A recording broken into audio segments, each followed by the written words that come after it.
Thanks also to Expert for having me here. It's always good to come on platforms like this and share views and ideas. And that's why I'm here. So I think the way I'll do it is I'll speak a little bit about myself and where I come from, what I'm doing in my earlier roles, in the current roles, and then I can open it up for questions because I actually want to spend more time talking to all of you rather than just talking myself. It should be a dialogue, not a monologue. And that's the premise of all good communications. So with that, let me just launch into this, and uh, I'll keep it short. After that, we can open for a Q&A. So I think first of all, it's a good initiative by Expert to call people from the industry and asking us to share our experience in our career. I sincerely hope that we this makes a difference, especially to the people here, the audience who are students, who are freshers. Especially in such uncertain times, because as we all know, the job market was not at its best last year. There were ups and downs in every company, in every sector. Also, things have started to recover, but again, the full recovery, from what experts are saying, is expected to take at least a year, because there has been a lot of disruption to the entire systems and processes. That's why. Um, so I hail from a non-IT background, though I'm in the engineering and tech field right now. I had done my mass communication back in the day. This is back in 2004 or 5. I had done it from New Delhi, Jamia Millia. So I'm a master's in mass communication. And at that time, mass comm was not just journalism or not just communications. It was a combination of film theory, communication theory, journalism, practical corporate communications, to give the person a holistic view of the corporate world or the industry. So that helped me a lot. And at that time, especially, Jamia was a very, very big name, and there were placements happening every year. So thanks to that, I got into India Today, which was actually my first major job. I had done a couple of internships earlier, but India Today was my first full-fledged job. And I remember those were early days, 2005-6. I joined the channel, which is today known as India Today, but earlier known as Headlines Today in my time, back in the mid 2000s. I joined on the production desk. So I was taking care of the entire production side, the panel, the news rundown, the news tickers. And I must have done pretty well, because after that, they moved me to reporting and actual editorial, which I enjoyed even more. Writing the stories, doing voiceovers, coming on camera, doing piece to cameras. I did that for a couple of years. The only problem was, there was no specialization. It was a general beat, and I wanted to get more into financial and business, because that's where the growth was in those days. And I guess in a sense it still is. So after a couple of years, I got a call from Reuters News. Reuters, as a few of you may be knowing, is the world's leading news agency. It's not just financial; it's a global general and financial news agency. But I walked into Reuters business journalism as a business correspondent. My first posting was in Bangalore, and that was a great learning experience, because at that time Reuters was expanding their operations in Bangalore, and we were covering from Bangalore the New York desk and the London desk. So we were supporting those teams. We were not doing Indian journalism; we were actually doing overseas journalism at that time. That bureau is still there in Reuters, and it's actually doing very well now. It has a team of about 300 people, 300 journalists and editors. In my time, there were about 50. So after that, after doing that for 1.5, 2 years, I realized that it's time to actually get my hands dirty and do on-field journalism. So I requested Reuters to send me to Bombay, and where I can cover corporate India. And then the process took some time, but and there were a series of interviews which I cleared, and then I went to Bombay back in 2008. And that was, I think, the real the steep learning curve. Those 4 or 5 years that I was there in Maximum City. Not only did I cover a range of sectors as a journalist, starting from aviation to auto parts, automobile OEMs, logistics, retail, hospitality. I got a bird's eye view as well as an in-depth view of how all these sectors run, as well as what is required to actually write a good story. It was really trial by fire, because we were competing with a lot of senior journalists from Economic Times, from Bloomberg, from Business Standard, from FE. And it was also good fun, you know. I mean, at that time, so that was the time to really run around and get those stories, and you know, get your story out first. So I did that for about 5 years, and I did very well. You know, it was something I really enjoyed. Uh, my career as a journalist. Then in 2013, Reuters asked me to move to Bangalore again to set up a team. So it was my first management kind of experience. They were going to launch a publishing desk again out of Bangalore. It was earlier in New York and London. Then, due to various reasons, mostly cost arbitrage, they moved it to Bangalore. And I was one of the founding members of that desk. So you know, we used to publish a lot of global newsletters, global top news pages, online desk. So that entire thing kind of fell under me and a couple of others who kind of ran it through shifts. It was a team of 25, 30 people working in various shifts, morning, noon, night, to make sure that the operations happened without a glitch round the clock. And I did that, but then I realized, you know, a couple of years into that job, that I had already spent eight and a half years in Reuters. And not that it was time for a change, but it was time to explore what else the world had to offer me. And then, as luck would have it, you know, and I also thought, should I stay on in journalism? Should I try a different line? The different line for journalists is basically marketing and communications, because of the synergies that exist between the two fields. So one of my friends actually referred me to L&T, Larsen and Toubro. Most of you would have heard of L&T, I'm sure. So the role was in L&T Technology Services, which was the engineering services arm of L&T. And this was back in 2015. They wanted someone with a lot of journalism background, with good writing content skills, you know, with good overall communication skills, who can come and hit the ground running. Because at that time, my company, Technology Services, LTTS, was entering an IPO. An IPO, as you know, is an initial public offering of shares. So when a company intends to list on the stock exchange, there's a huge process, right? It will not happen overnight or even within a week. It often takes 6 to 9 months. And there's a lot of build up you got to do in terms of messaging to investors, to the analyst community, to the media, to the public, about what is this company, why are we going IPO, you know, what is our unique differentiators, what is our USP, why should anyone care to buy our shares. So it's a long process, and it's pretty much a regulatory process, but the marketing team and the communication team plays a very large role there. So I was kind of lucky that, you know, my first real stint in Copcom was in an IPO mode. And the first 11 months of my stint here was actually in making sure that the IPO hits the ground running. And then, you know, in September 2016, we actually launched the IPO. Now, prior to that, of course, you know, we did probably a dozen roadshows across India and even overseas. We did several press conferences. We did a lot of one-to-one interactions with both the press as well as the analysts. You know, we did a lot of press releases on what makes our company special. And that created some noise in the market. People started to notice that, yes, L&T is not just a construction giant, not just a manufacturing giant.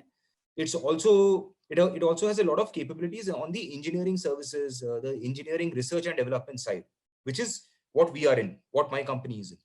And the IPO itself went off well. So we listed at a premium to our listing price. And though in that particular time also the market overall was a little down, but we listed on a premium. So it was a successful opening bell for us.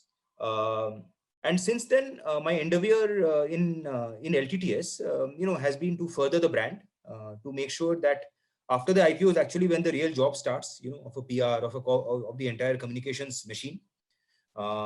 When I joined the company, there was no PR.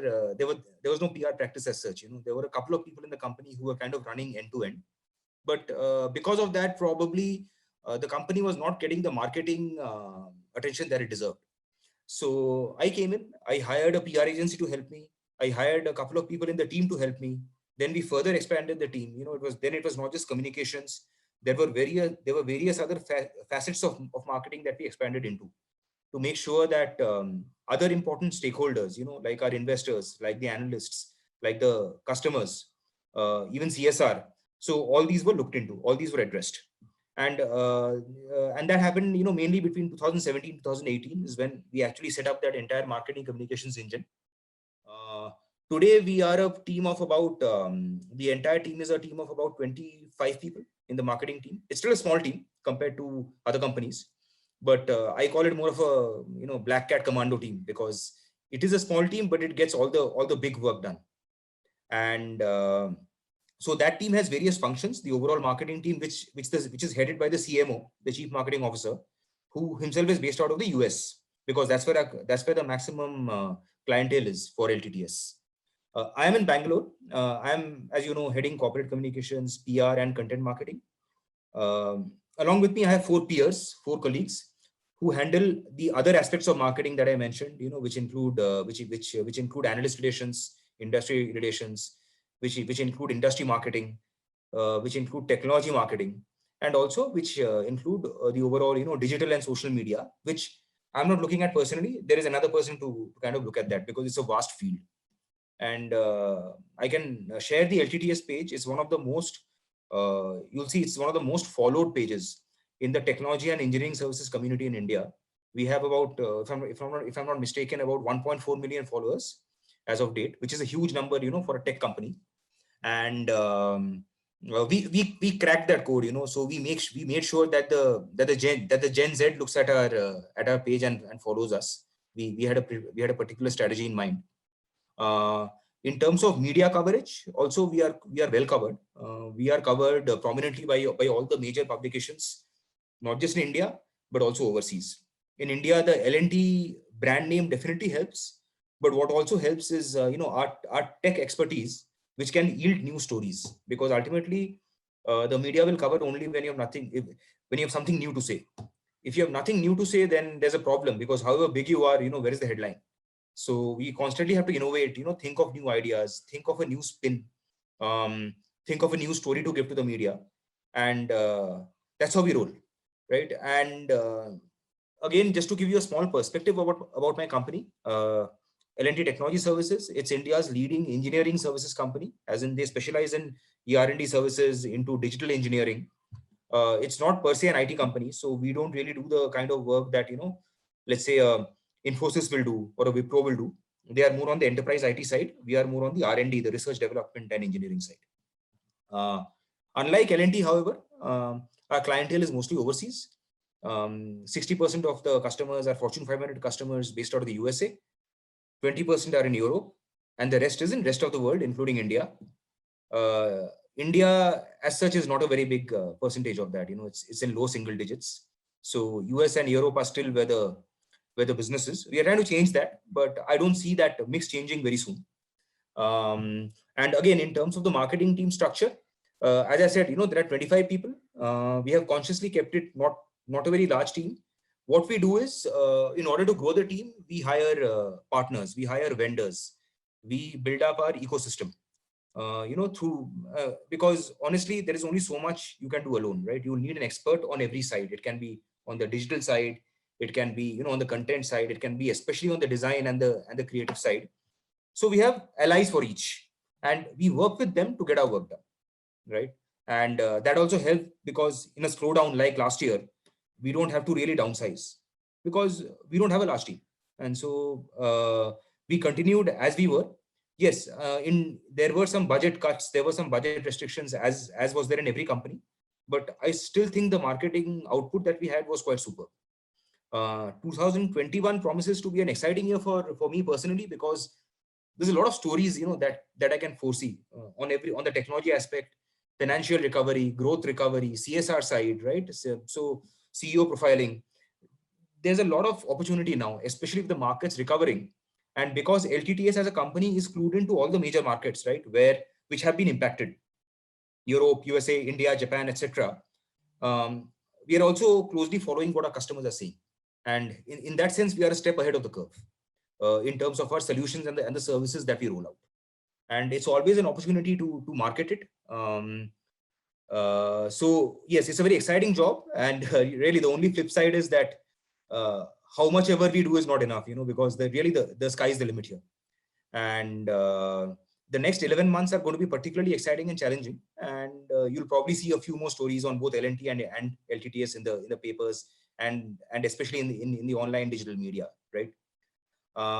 I have, as my host mentioned, about 16 years in the entire industry. Obviously, not all of it is in Copcom. Majority of it has been as a field journalist. You'll be interested to know that many Copcom, or rather many companies, right, they prefer people with a mix. It's not just a PR or a marketing, but if you have a journalism background, especially financial business journalism, um, that is that is a definite advantage, because then pretty much you have traveled on both sides of the of the land. You know how to write a story, you know your content. At the same time, you can do the stakeholder management, the CEO management, right? The CEO stakeholder management, and understand what builds a company's image, what breaks a company's image. So I again have been fortunate to be on both sides, and every day is a learning day. I keep reading, I keep expanding my knowledge, because it's not enough to just do what we are doing. It's also important to know, to kind of know what the customers are doing, what Tesla is doing, for example, what BMW is doing, and also what the competition is doing, right? Because they are also the Indian tech sector is probably, I would say, the world's best, in my opinion, and I've seen a bit of it.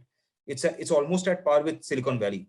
We are ahead of Europe. We are ahead of Australia. It's simply the energy that the Indian companies bring to the table, and that's why you see so many large transformational digital deals being won by one Indian company after another. I can tell you, because I've been on a couple of those meetings myself. It's not easy to win those deals.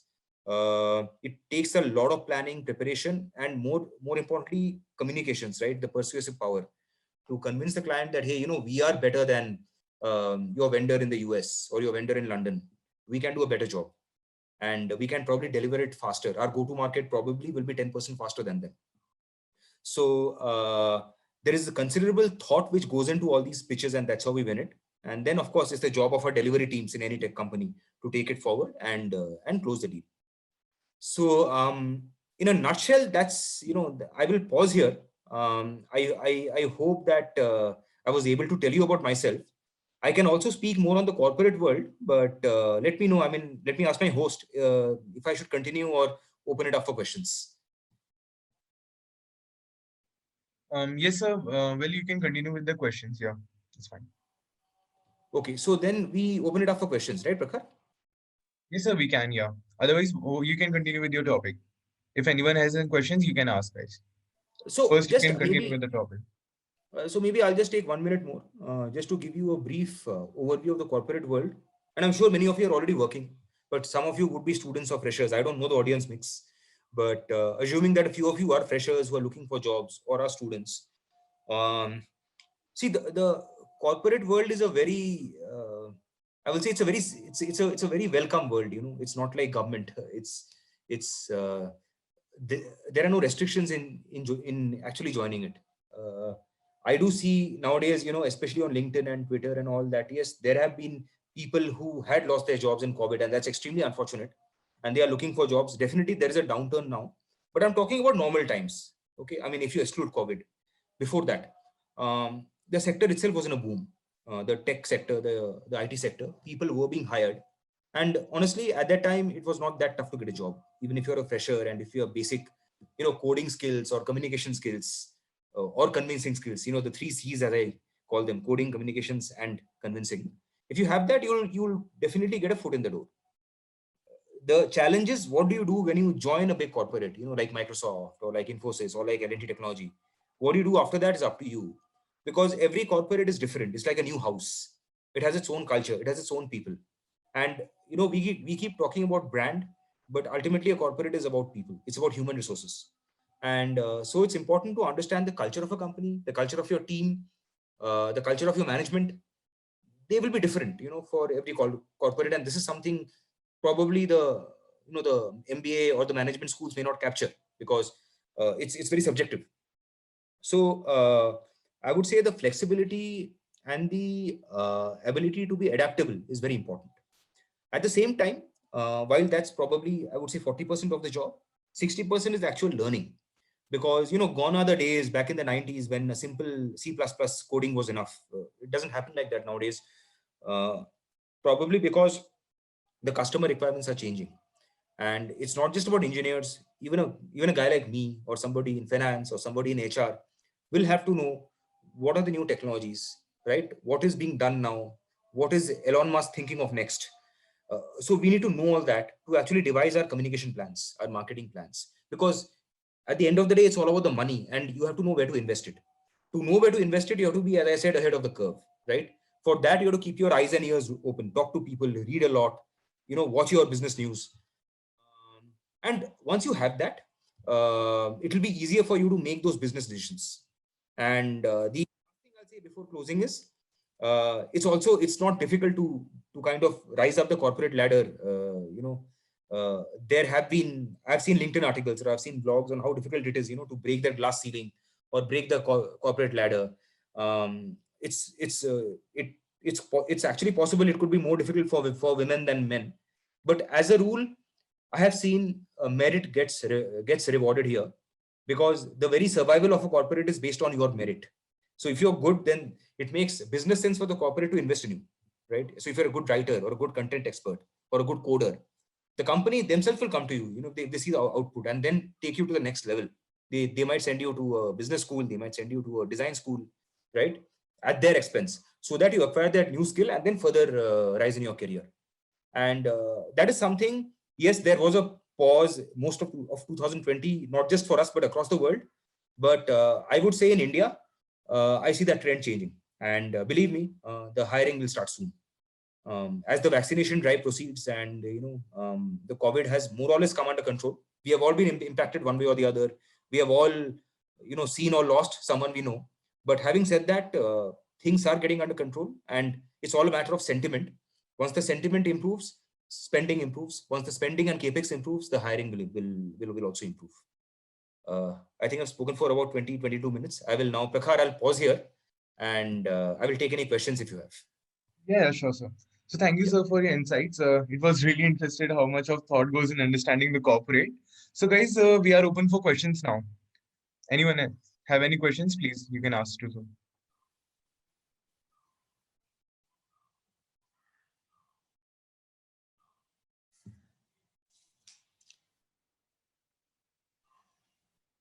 So I have got a question in the private chat. How to improve the customer relationship management? How do we improve the relationship with customers, right? That's the question. Yes, yeah. Hmm. Okay. Yeah, it's a good question, and feel free to ask me directly. I mean, there's no such thing as a silly question. Every question helps you kind of learn. And this is a very pertinent question, and let me tell you why. I'll give you an example from my company itself. See, the relationship with so what is a customer, right? A customer is a guy who gives you business. Okay. So I'm also a customer to Vodafone, or to Airtel, which I use, right? Similarly, we have customers for L&T or for LTTS, who give us money for us to deliver a service to them. Now, a customer relation is not built in one day. It sometimes takes months, if not years, for a customer to actually trust you. The first step is developing a good pitch, a good plan for whatever the customer needs, right? And that itself, you have to work with the sales team, you have to work with the CTO's team, marketing team, delivery team. They all get together, they all brainstorm. They come up with that RFP, the request for the proposal. The RFP is sent to the client. The client then calls you for an interview. In that interview, it's a show of strength, right? It's a show of capability, and you tell the customer what you're good at and how you can make a difference vis-a-vis anyone else. If you're good, the customer will buy it, and then you have the price negotiations, etc., etc. You offer 5% more discount than the nearest competitor, and you get that deal. In my opinion, that's when the real work starts, because a customer has to trust you to give you business again. Otherwise, you just get $1 million once upon a time, and then that's the end of story. For the customer to trust you, 2-3 things are very important. Okay, constant communication with the customer, if not daily, at least weekly. Keep the customer account manager up to date as to where the project is going. Okay. Second, the delivering on time. So if the customer says, I want it by March, by the 15th or 20th of March, it's important not to even delay by a week, but to deliver it before that time, so that the customer gains confidence that yes, I have got the project delivered ahead of time. Third, and probably the most important thing, is quality. And in LTTS, we have a quality team who audits the kind of work that the kind of solutions and services that goes out of the company, to make sure there are no glitches. Because especially in a tech company, engineering company, IT company, quality is paramount, because as soon as there is even a 1% glitch in quality, it will create a domino effect, and that entire plant, that entire manufacturing setup of the customer might get impacted, leading to millions of dollars in losses. And it has happened before, probably for every company. So the quality team's job is to ensure that there is 99.99% accuracy in whatever we deliver. If you can take care of these three, constant communication, go to market and delivering on time, and ensuring that quality is 100%, then probably you have struck a good rapport with the customer, right? And there are of course different variables. The customer is also a human being. He or she may have their own likes, dislikes, biases, etc. Definitely in the case of overseas customers, them opening up to someone from another country takes a bit of time. And this is even more so in Europe than in US, because we can speak English, and we speak English fluently, compared to the Chinese or the Japanese or anyone else. So we can build their trust. But what do we do if we go to Germany, if we go to Sweden, and we have clients there too, right? We have clients in France. It's one of the big markets. We have clients in Italy as well. So what do you do there? The culture there is extremely different. They are not Americans. They are Indians, right? They're Italians. They're French people. And orientation is required from HR to make sure that you come up to speed. You speak the customer's language, so to speak. And I don't mean speaking just French. I mean understanding their culture, understanding their mindset, understanding what works for them, right? So if you do that, then the customer will appreciate that effort more than, let's say, if he just gives it to a Frenchman, and the Frenchman will anyway know how to deliver it, how to deliver it. If you do your homework, and we have seen that with clients in developed countries like Japan, like France, if you even try to speak French or Japanese with them, it may not be perfect, but they'll admire that. And these softer skills sometimes help us win some key deals, actually. So it's important to have your ear on the ground as well as on the customer's pulse. Thanks, sir. Hope Yeah, that sir, Vedali has a question. Yeah. Yeah. Vedali, yeah, you can. Yeah, thank you, sir, for being here. Yeah, thank you. My question was, I mean, I had two questions actually. So first was related to campaign. That could you just share any insights of any successful or any failed campaign which you have done, and what were the key points of success or failure? This was one thing, and the second thing was, as you were saying about the informal connection with the customers. So while building the informal connection with the customers, what kind of topics we can discuss with them? um, I mean, Sure. or we can say common topics which we could have a base for discussion. Sure. So thanks, Vedai. I'll answer that. Maybe I'll answer the customer aspect first, simply because I'm talking about customers, so I can continue that flow. So yeah, what do you speak about with the customer, right? Again, there is no textbook for it, and you can't learn that in a media or a management school, unfortunately. You have to rely on your gut instincts, and you have to understand the customer's psyche. Now, see, in global companies like ours and also many others, your customer will probably not be in Bangalore or Bombay or Delhi or Calcutta. They'll be in some other geography, and you will probably get to meet the customer maybe once in 3 years. Okay. So how do you develop a rapport with them? The first thing is simple. You have a call with the customer, right? Have a Teams call, have a Zoom or a WebEx call. There can be no particular agenda. It can just to introduce yourself. So if I'm the supplier, I'm LTTS, and my customer is some large company out there, I'll just set up a call, a quick 15-minute call. I'll tell him that, hey, hi Clark, I'm Mani, and I'm from India. I'm the account manager in charge of your account, and these are my qualifications. This is where I come from, and I believe that your project is one of the most exciting ones that I've taken up for whatever these XYZ reasons. I had a chance to work upon something similar in my previous organization, but here, the scale of it, the depth of it is something else.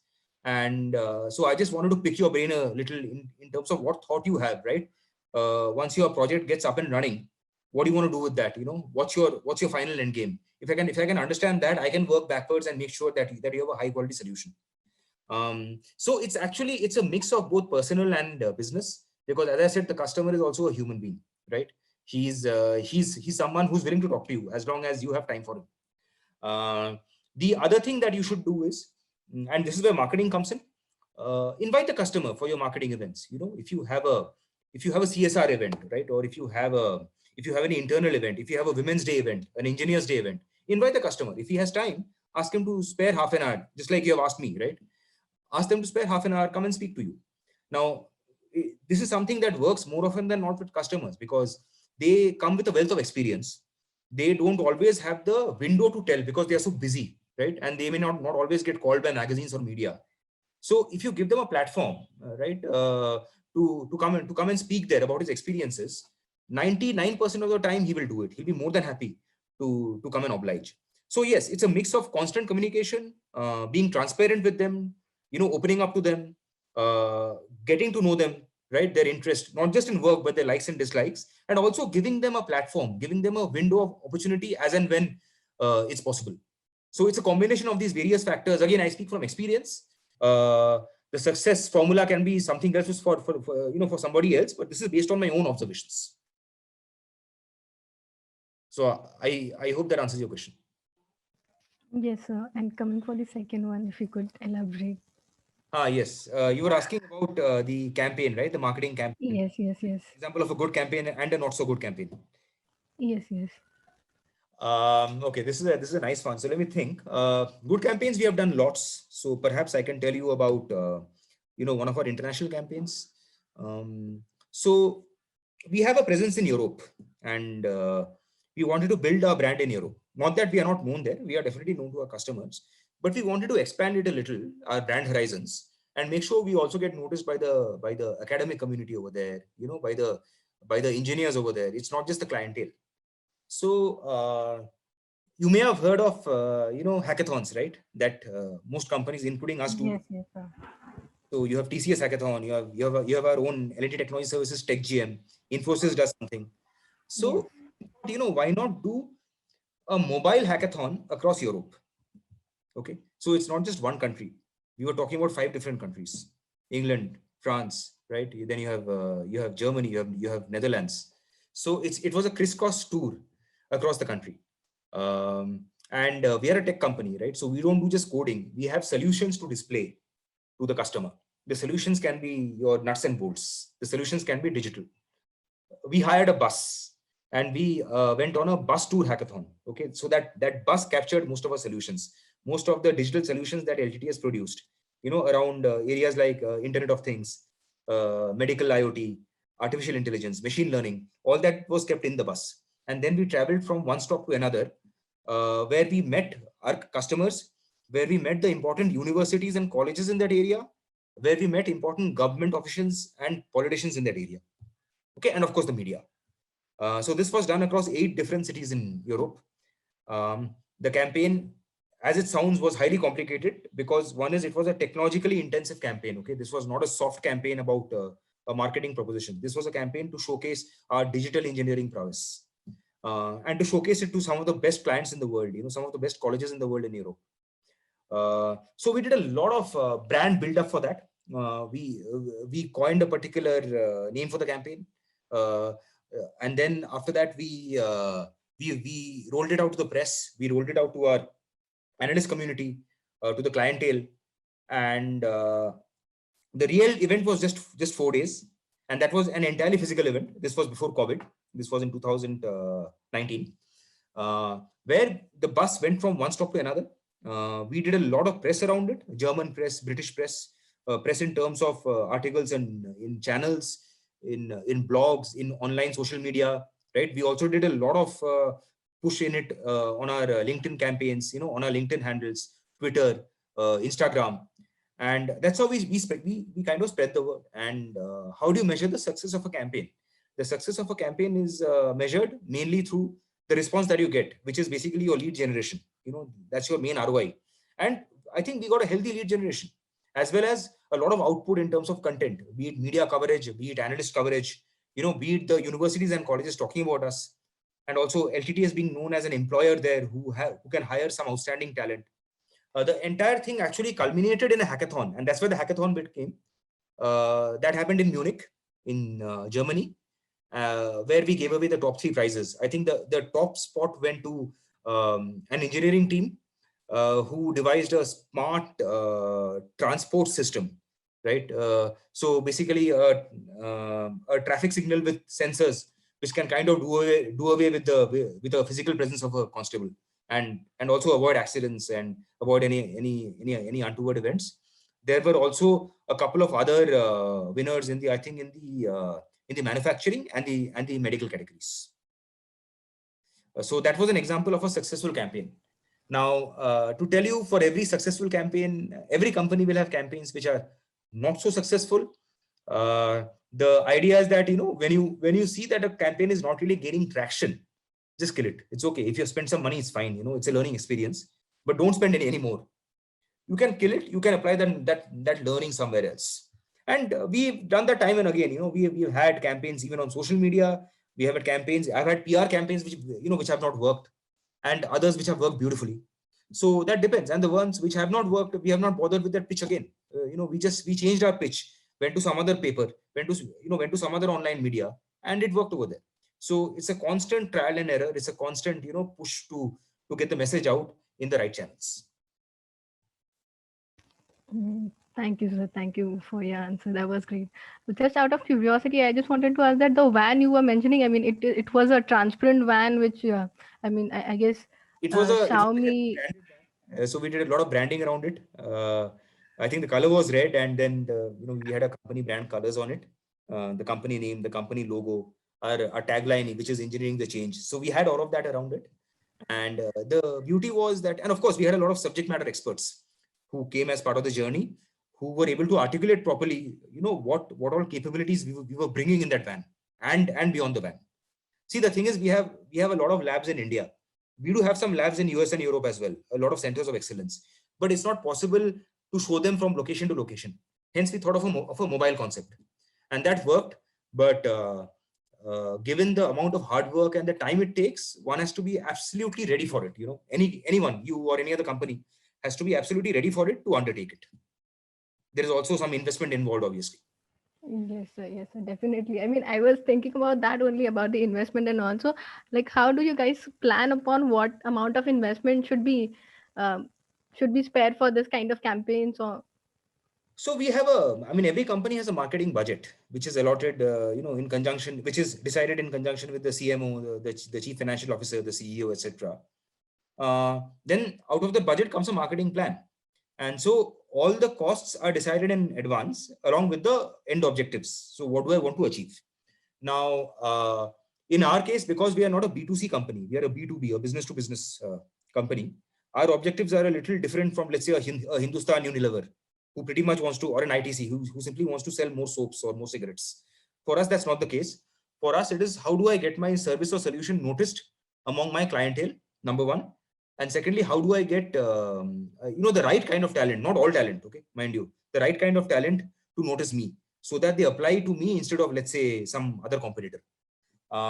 So these two are anyway the key objectives. The recruitment part of it, showing the company as a good employer, as well as making a splash in the customer segment, right, in the technology segment, so that our solutions are well known.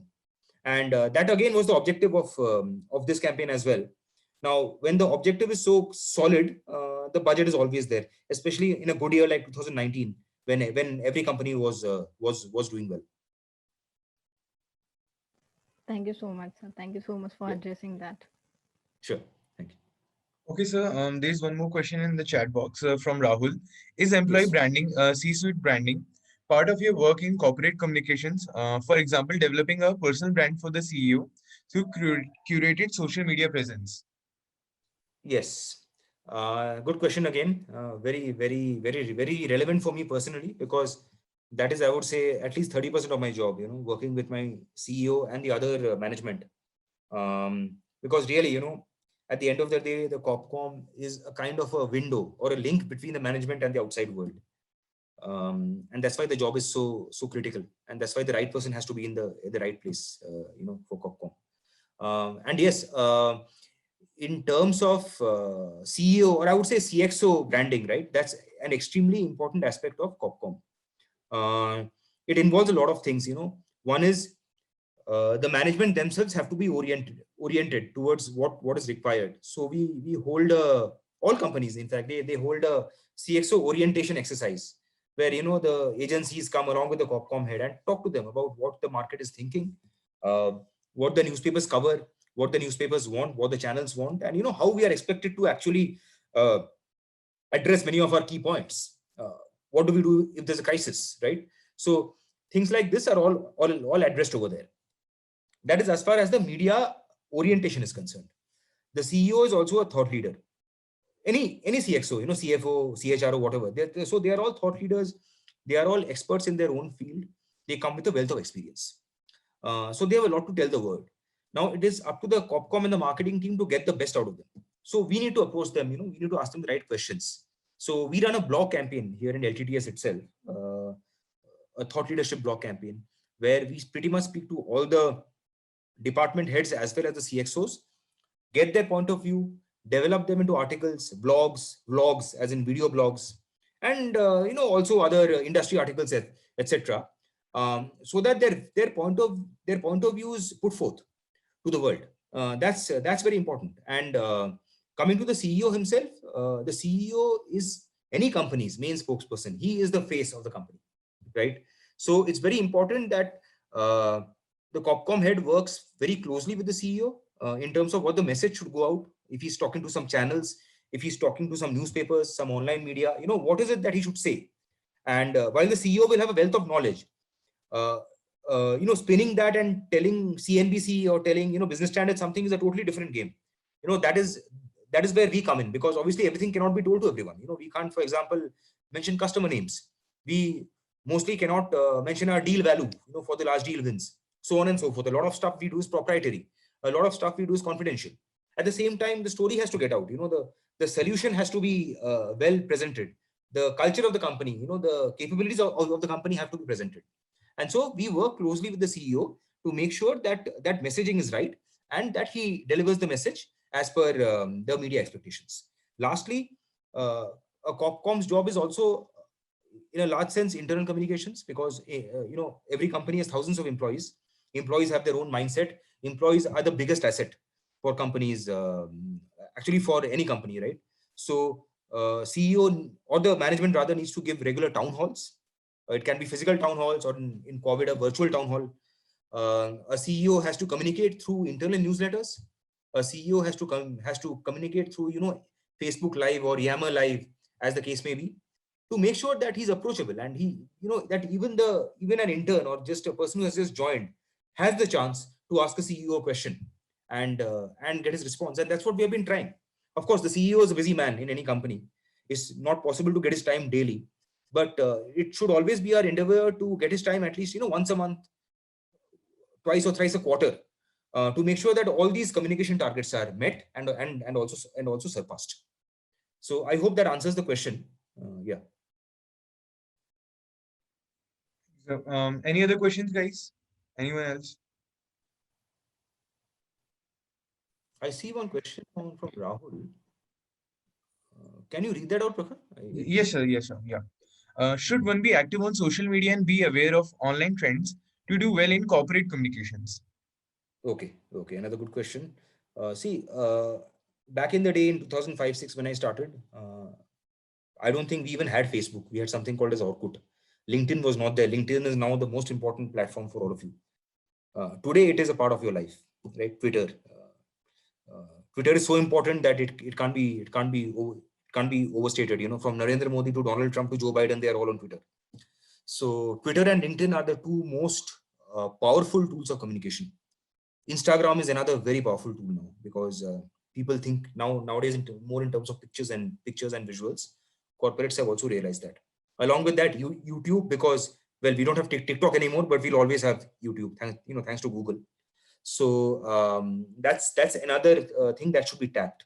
To your question, how important is social media for all of you?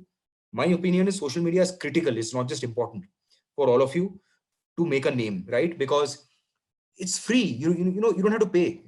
You can just put up a story on your LinkedIn profile or your Twitter handle or your YouTube video, whatever, and the world will notice, right? They will notice. They can engage with you. Employers will notice you. Consultants will notice you. But at the same time, you have to observe trends. You have to see what's trending on LinkedIn or Twitter, or as the case may be, YouTube. You have to do a bit of your homework before you post something, right? It should be grammatically correct. It should be factually correct. It should not be very controversial, stuff like that. At the same time, it should resonate with your target audience. So it's not easy. It does take a bit of, I would say, getting used to, but social media is no rocket science. I personally do not see the need for any social media classes or social media trainers. I think all of you are very bright, given the questions you're asking. So even a bit of observation on social media, what kind of stories are trending on Twitter, LinkedIn, Facebook, etc., will give you an idea as to what to post, what not to post, what to like, what not to like, right? So stuff like that. Develop your profiles. It will not happen overnight. It will not happen in a month's time. It will take 6 months, a year, 2 years. But this is your online CV. Okay, while your CV will be on Naukri.com or Monster or wherever, this is the CV that everyone sees. What you have on LinkedIn, and that is. So if I want to know more about, let's say, Prakhar, right, I'll just go on his LinkedIn profile, and I'll see, okay, he's from here, he has done this, that, then I'll have an impression in mind, depending on what he has written over there and on what he has put over there. So yes, the importance of social media cannot be overstated in today's times. At the same time, one has to post judiciously. One should not post company information which cannot be posted, for example. One should not post any sensitive, controversial, biased views on social media. I'm personally against that, because it will just create unpleasantness and bad blood. On platforms like LinkedIn, I mean, that's not the place. Use that to develop your profile, to make a name for yourself, and use it judiciously. So I hope that answers your question. Thanks, sir. Anyone else? Yes, sir. I'd like to ask a question. Yes. Sure. Good afternoon, sir. First Good of all, I'd like to thank you for sparing your precious time to have a session with us. Thank you. My So pleasure. my name is Mayuri Kumari. Yes. I am a BBA grad. So my question to you is does being from a non-tech background in any way hampers you to apply to a tech company? Like you told about the 3 C's, right? Coding, communication, and convincing skills. So I don't have any coding skills. In your case, it was your communication skills that overpowered that coding part. Like you had such strong communication skills. But being a fresher, how can I apply to a coding tech company? No, that's an excellent question, actually. I mean, the question is something that, that even I thought of when maybe 10, 12 years back, that how do I get into this? Because I am not an engineer, right? And Infosys and those days, all the bellwethers, they only wanted engineers in their Corpcom roles. Things have changed now. See, I mentioned 3 C's: coding, communication, and convincing. Let me add one more C there. Okay, that is content, and content is king today. Okay, I've seen lots of engineers who are not able to post content properly. Okay, and I'm not talking about L&D. I'm talking generally. I'm talking about my observations on the industry, and not just in India but also overseas. Surprisingly, they may be brilliant in coding, but they may not be able to articulate what is the project that they are doing. Right? Let's say they are making a smart hospital or a smart campus.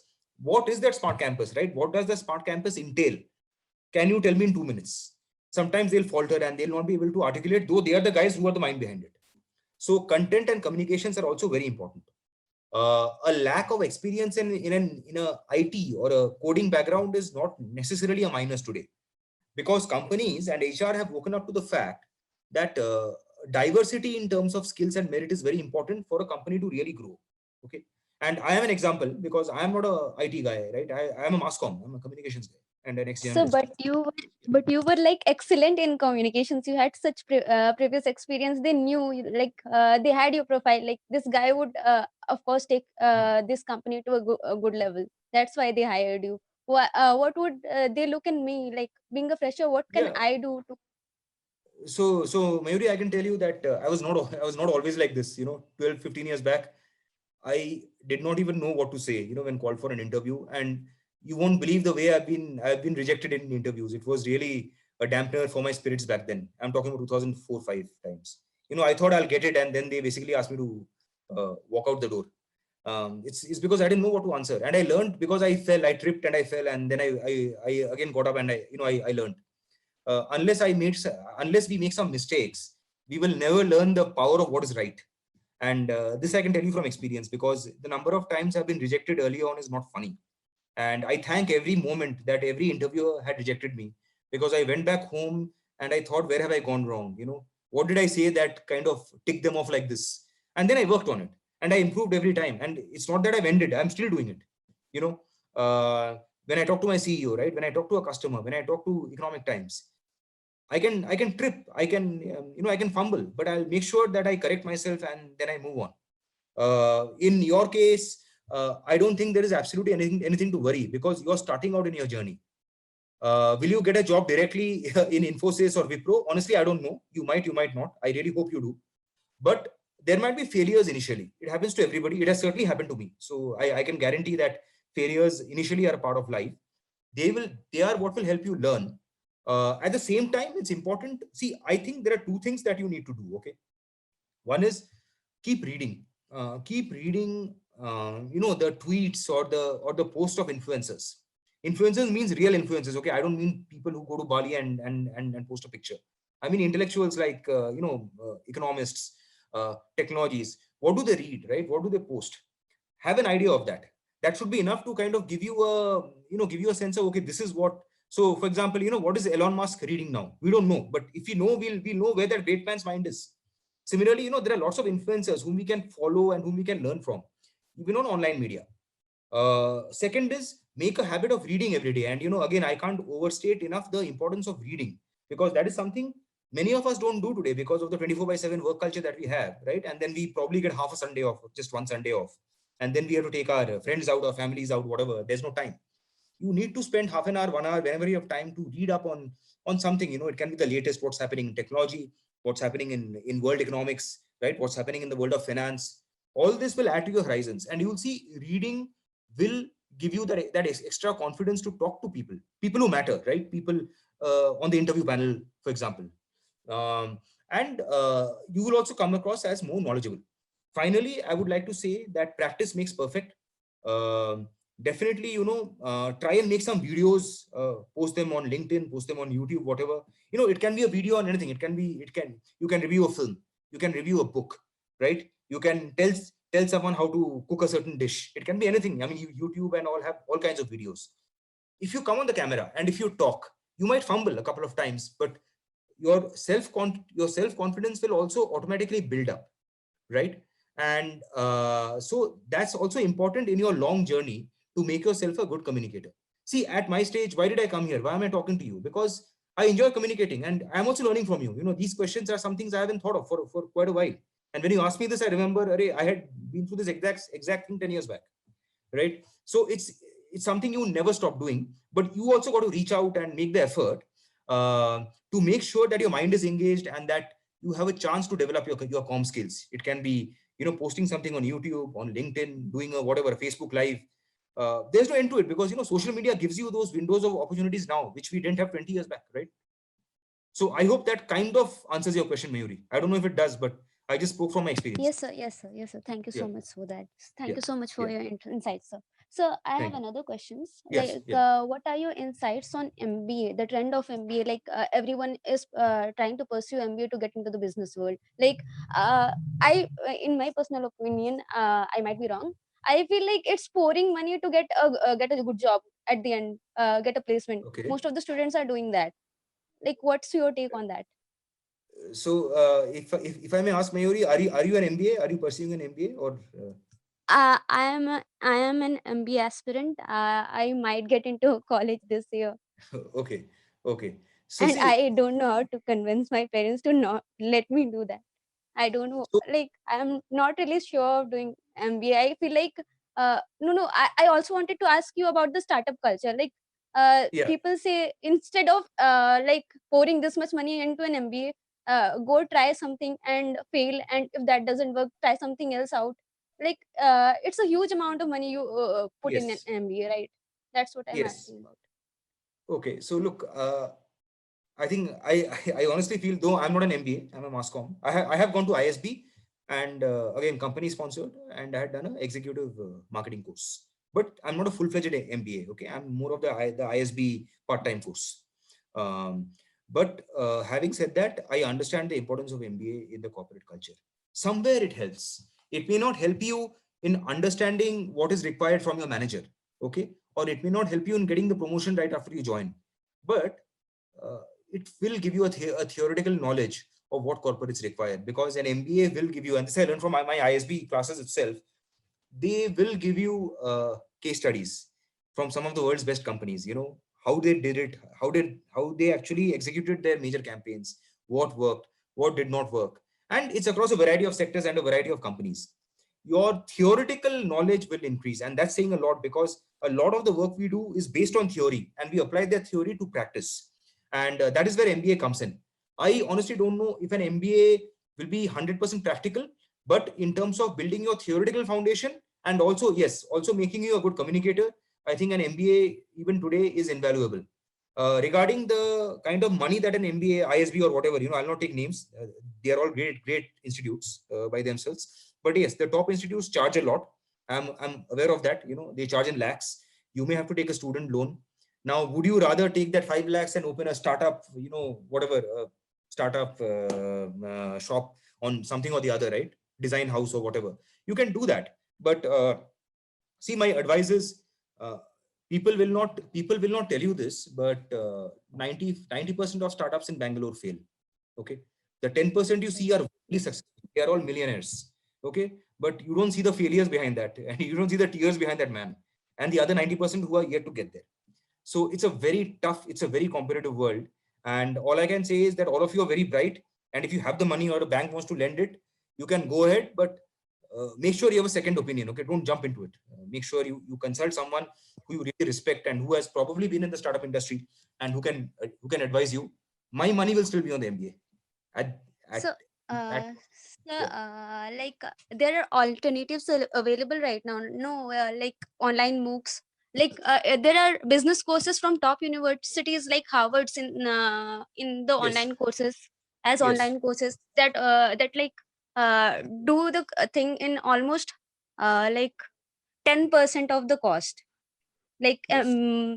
getting an offline MBA might cost me around 20 lakhs, but these top universities are offering it at around 2 lakhs or 3 lakhs or 4 lakhs, something like that.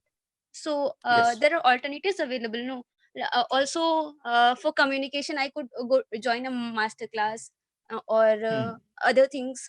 And speaking about what you told to stay updated about the case studies, that Yes. we could do our research on our own. No, so is Hmm. can we take this as an alternative and rather not go for an MBA? That's what I'm asking. Look what HR looks for. Okay, and you will see. uh, just look at any job in LinkedIn, and believe me, even corporate communications marketing jobs, they will say preferred MBA. Okay, you can't change the mindset overnight of large corporates. It'll take years. And what you're saying makes sense to me. You know, there are online classes. Why should I go to IIM or ISB, slog it out there for 2 years, pay 20 lakhs? It makes a lot of sense. But at the same time, you know, the best people, at least some of the best minds in India are going there, and they are having a great career despite taking a lot of loan on their heads and all that. The success of that is there for all to see. Again, I'm not an MBA and I'm no advocate of MBA. It's because you brought it up that I thought is important to clarify, that while it's easy to see the downside of it, right? Pursuing an MBA course vis-a-vis an online course. But tell me, this online course is always there, right? It's not that it's a COVID phenomena. An online course, Sikkim Manipal University, whatever it was, right? It was there 10 years back. It was there in my time as well. If that was the case, why didn't more people take online instead of actually going to an institute and staying there for 1.5 to 2 years? You know, learning by practice, because there are certain virtues of that which an online course probably cannot capture. Okay, and since you're young, right, you'll be in your early 20s, you have time on your side, and no immediate hurry to, you know, to kind of get cracking with a job. It is advisable that you spend maybe 1 year, maybe not spend 20 lakhs for an ISB or whatever, but spend 1 year doing an MBA, and seeing what you learn from it.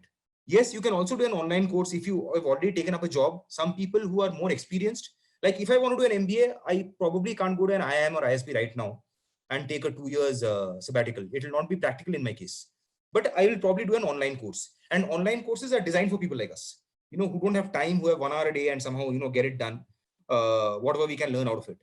I believe, and maybe I'm old-fashioned, but I still believe that MBA has some advantages, which is why still a lot of people like you are still pursuing it.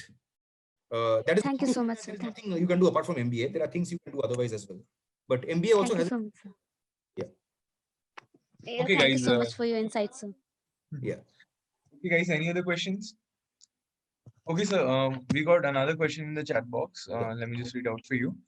Yeah. LTTS deals in technology, so most of the online content is technical, which would be perceived as boring. How do you develop users' engagement with LTTS online content? Like Indian Oil does movement marketing quizzes online alongside their technical content. Is it feasible for LTTS? Okay, okay. That's a good question. And yes, technical is boring. There's no getting around it. I cannot transform the technical content into a pot boiler or a bestseller. It's just not possible. I think you have a great point. Can we at least make it a little more engaging? So as I said, yes, we can. We can make it more engaging by making that technology more appealing. To make sure that even if it's a machine learning technology, somewhere it's going to affect Rahul's life as well. In terms of whatever, in terms of the things that you surf online, or the car that you drive, right? Or the washing machine that you use, or making your home into a smart home. So technology can reach all aspects. We also realize the limitations of a domain like ours, which is strictly B2B, and that's where we are getting the dollars. At the same time, it's important to tell a story.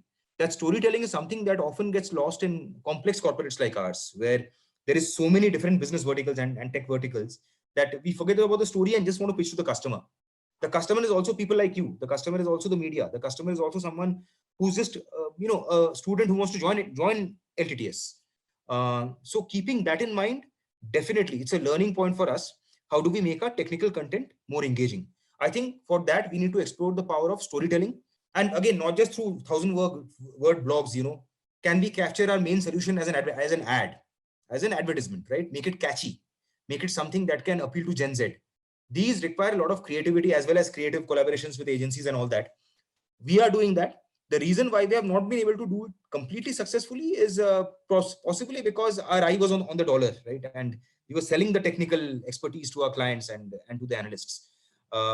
However, this is another area where we have taken it up in full spirit. I will encourage you, Rahul, to go to our blog page and see it. You will find some interesting articles there. Thank you, sir. So we'll take one more question and then we'll conclude. Sir, there's one more question in the chat box. Yes. When it comes to pressure management, how do you deal with it? Yeah, well, that's a $1 million question. How do you deal with the stress in a corporate, that too in a corporate communication kind of, or even marketing line? These are very high pressure jobs, and I may be free, but I'm not free of my responsibility to the company. Any of the CXOs can call me anytime. There can be a crisis erupting even tomorrow. We don't know. It's highly dynamic. So the answer is simple. You work and play both, right? You're working, but when there is not too much work, you can take a break. You can watch TV. You can talk to your friend. You can talk to your girlfriend, whatever. There will be times when there'll be intense work even on a Sunday, and you got to do that. And that's something that we have willingly walked into. I know what I'm getting into. It's going to be a high pressure culture. It's going to be survival of the best. And in some cases, the work is its own reward. And let me tell you, one thing I can tell you for certain: marketing and communications is a very dynamic, but it's also a very fun line. There is no end to what you can do there in terms of creativity and exploring your creative side. And as you said, making technical content into something interesting. These are all things that someone like me or someone like you would love to do, and this gives us an opportunity. Does work-life balance gets hampered a little? It does. It's up to you to spend that 1 hour or the 2 hours free that you get. How best you want to do it? Do you want to spend it with your family? That's fine. Or watch a movie, or read a book and increase your knowledge. I leave that to you. But when you enter this world, the IT world, the tech world, the services world, it is probably going to be taxing. There's no working around that. Okay, so the last question. Can you recommend top 5 skills which a student needs to develop required for a business role like yours? So I think the first skill that you require, which often gets overlooked, is the power of content. And I mentioned content is king. And again, to write good content or to develop good content, you got to be well read. You got to read a host of stuff, from the daily newspaper to something like The Economist, to some blogs of prominent CEOs, to what someone like Ratan Tata may write. Okay, it's good to have that mental horizon. At the same time, in addition to that, it's also good to build up your network of connects as a corporate communications people. You got to know people in the industry. You have to know a few key people in the media, in your corporate sector, among analysts, because you will have to reach out to them anytime. Even on a Saturday, even on a Sunday. And it's like being a journalist, right? Why will they pick up your call until they know you? So they should have your number stored in their phone, and for that, a certain amount of effort is required to develop that personal rapport with that person, so that if I call someone, if I call the editor of a particular magazine even on a Sunday, he'll at least pick up and he'll say, okay, I'll get the work done tomorrow, or we can discuss tomorrow, but he'll pick up my call. And vice versa, even they have to build up a relationship with me. So that building up connect is also equally important. Third, as I said at the beginning of my call, I think what you really need in a corporate world, obviously 50% is aptitude, but the other 50% is attitude. And believe me, I've seen people off and on in many corporates, right, who simply don't survive there because of the wrong attitude, because they think, I've come here and I'm just doing an Excel sheet. Where are the big stories? Where's the big video? I was promised all that. I'm not getting it. My boss is telling me, fill up this presentation and give it to me. Fill up this Excel sheet, just enter the numbers and give it to me. I'm doing that all day for 1 month. And then they get frustrated. I'm an MBA, right? I'm from this so-and-so institute. I will not do it. And then they leave. The thing is, what you require is both. You need to be flexible and you need to be patient. Okay. Flexibility is important because no one knows what boss you'll get. For all you know, one day I'll be a boss of one of you someday and you'll probably hate me. So one just doesn't know. One has to adapt to what the boss wants. And one also has to be patient because, as that famous film said, apna time aayega. Your time will come, but you got to wait for it. It will not come overnight. It may come in 6 months. It may come in 9 months. I don't know. But it will certainly come if you deliver consistently, deliver every day, and deliver without creating much of a fuss about it. So I don't know if that answers your question, but again, I've answered a bit from experience. Okay, sir. Thank you. Thank you so much for giving us your valuable time, sir. I know it's been a lot, but thank you so much, sir. It was good. It was good. It was good fun to actually hear all the questions and also hear your views. It means a lot to us. Sir. Honestly, my platform is entirely different. I don't get this chance much. So I'm thankful for the opportunity to talk to all of you. Thank you so much, sir. It's only through experts like you that we can make our platform expert a success. Thank you so much once again from everyone here, like Sharad sir and Jacqueline ma'am. Hoping to have your session very soon, sir. Thank you so much. Thank you so much. It was a pleasure. Bye. Bye. Bye, sir. Thank you so much.